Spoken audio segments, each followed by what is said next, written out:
যেই ব্যক্তি রাতের বেলা এই দোয়াটি 3 বার পরে ঘুমিয়ে যাবে,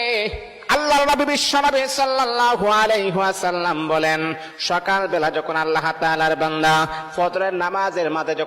যখন উঠবে, আল্লাহ নবী বলেন রাতের বেলা এশারের নামাজ পড়ার পরে, খাবার খাওয়ার পরে আল্লাহর বান্দা যদি এই দোয়াটা 3 বার পড়তে পারে, তাহলে আল্লাহ পাক রব্বুল আলামিন সকাল বেলা ঘুম থেকে ওঠার আগে আগে আমার আল্লাহ তাকে নিষ্পাপ মাসুম বাচ্চার মতো আমার আল্লাহ পবিত্র বানায়া দেই।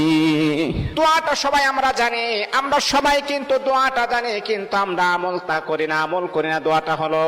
আস্তাগফিরুল্লাহাল্লাযী লা ইলাহা ইল্লা হুয়াল হাইয়ুল কাইয়্যুম ওয়া আতুবু ইলাইহি লা হাওলা ওয়ালা কুওয়াতা ইল্লা বিল্লাহিল আলিয়্যিল আযীম। 3 বার যদি আমি আপনি পড়তে পারি, ইনশাআল্লাহ আল্লাহ পাক রব্বুল আলামিন আমার আপনার জীবনের সমস্ত গুনাহগুলোকে আমার